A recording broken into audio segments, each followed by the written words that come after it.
ایک چور مسجد کے اندر چوری کی نیت سے داخل ہوا، اور جب اس نے دیکھا کہ مسجد کے اندر کوئی نہیں ہے تو سیدھا مسجد کے اندر چوری کرنے کی غرض سے ادھر ادھر دیکھتا ہوا داخل ہو گیا۔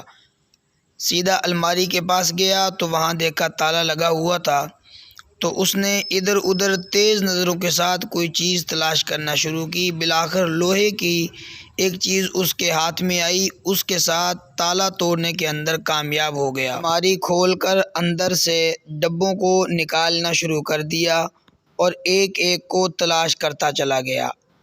بالآخر اس شخص کی، اس چور کی اس ڈبے تک رسائی ہو گئی جس کے اندر کچھ نقدی پیسے پڑے ہوئے تھے۔ ابھی اسے کھولنے ہی والا تھا کہ اچانک اسے ایک آدمی کے آنے کی آواز سنائی دی، تو اس چور نے ڈبے کو اپنی جگہ پر واپس رکھا اور فوراً الماری کو بند کر دیا۔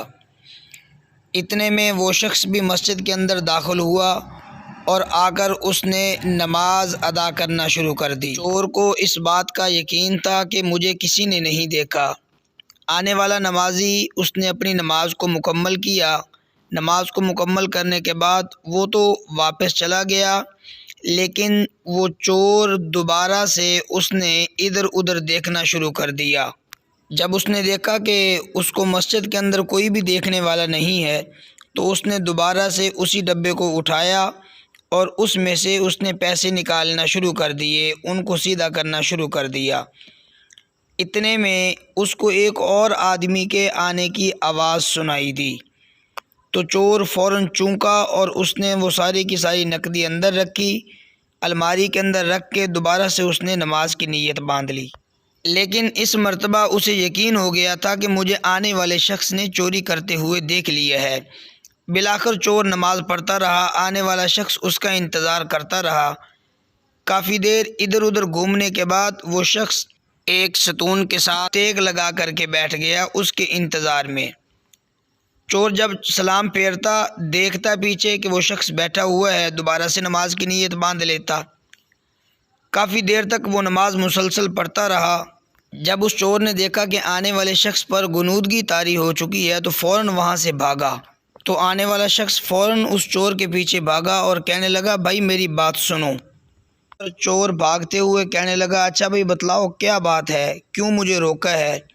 تو وہ آنے والا شخص کہنے لگا کہ کچھ عرصے کی بات ہے کہ میں ایک سخت مصیبت کے اندر مبتلا ہو چکا تھا، تو میں نے اپنے رب سے یاد کیا کہ یا اللہ تو مجھے اس کرب سے نجات عطا فرما، تو تیرے کسی نیک بندے پر میں دل کھول کر صدقہ کروں گا، تو آپ ایک نیک انسان ہیں تو یہ میری طرف سے ایک تحفہ قبول کر لیجئے۔ وہ شخص پیسے دے کر تو چلا گیا، لیکن چور شرمندگی کے مارے سوچنے لگا، میرے مولا تو کتنا رحیم ذات ہے، آیا میں تیرے گھر کے اندر چوری کی غرض سے تھا لیکن پھر بھی تو نے مجھے نواز دیا۔ تو اس نے مسجد کے اندر اسی جگہ پر جا کر صلاۃ التوبہ ادا کی اور رب تعالیٰ سے گڑ گڑا کر دعائیں مانگنے لگا کہ یا اللہ تیرے گھر کے اندر کوئی بری نیت لے کر بھی آ جائے تو اس کو بھی نواز دیتا ہے، مولا اگر کوئی آدمی اچھی نیت لے کر تیرے گھر کے اندر آئے گا تو اس پر کتنی کرم نوازیاں فرمائے گا۔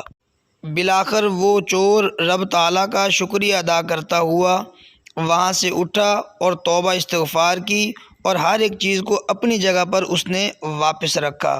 تو دوستو جو اللہ کے گھر کے اندر آ جاتا ہے نواز دیا جاتا ہے۔